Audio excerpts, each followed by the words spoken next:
এর আগে কি বলেছিলে তোমরা? না, তারপরে কি বলছিলে যে স্যার আপনি কি আমাদেরকে ধরে নিয়ে যাইতে আসছেন, তাই বলছো না? এটা এটা এটা কি হয় বলো? তোমরা কত সুন্দর, কত সুইট তোমরা, তোমাদের কি ধরে নিয়ে যাওয়া যায়? তোমরা যাতে ভালো করে পড়ালেখা করো, পড়তে পারো, সেই জন্য তোমাদের কাছে আসছি। বুঝতে পেরেছো? যেমন একটা বিষয় বলি, এই যে দাঁত অপরিষ্কার কার কার? এই যে বাবার দাঁত, দাঁত ব্রাশ করতে হবে, 2বার দাঁত ব্রাশ করতে হবে।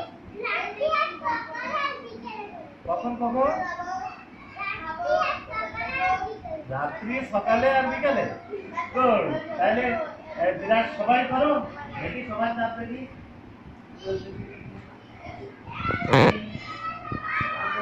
একজনের পোকা লেগে গেছে, লেখা আছে তো, ওই যে খাতা লেখা আছে না, দেখো তো সুন্দর আমাদের খাতা আছে না? সব করো।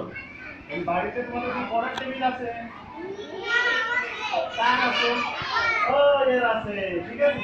তোমারও আছে পড়ার টেবিল, একটা চেয়ার থাকবে, একটা পড়ার টেবিল থাকবে। হ্যাঁ, ওই পড়ার টেবিলে কি করবো, তোমার বই খাতাগুলো গুছিয়ে রাখবা। হ্যাঁ, আচ্ছা তাহলে বলবা।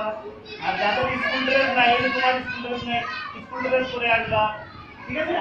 এখানে স্যারেরা যে বিষয়গুলো বলবে, ওগুলো স্যারেদের সাথে সাথে সেগুলো শিখে ফেলবা।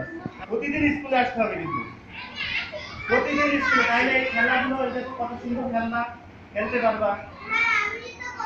আর যারা আসে না তাদেরকে বলবা যে আমাদের স্কুলে প্রতিদিন আসতে হবে। আর এই যে জিনিসগুলো আছে, খেলনাগুলো আছে, এই খেলনাগুলো নষ্ট করবা না কিন্তু। হ্যাঁ, তাহলে ভালো থাকো। ওকে, লক্ষ্মী নেই, সবাই লক্ষ্মী, সবাই লক্ষ্মী, ঠিক আছে? সবাই খুব ভালো, সবাই মাথায় রাখবে। ওকে ওকে, ঠিক আছে। তাও এখন তাহলে জায়গা আরো কিছু কথা বলি।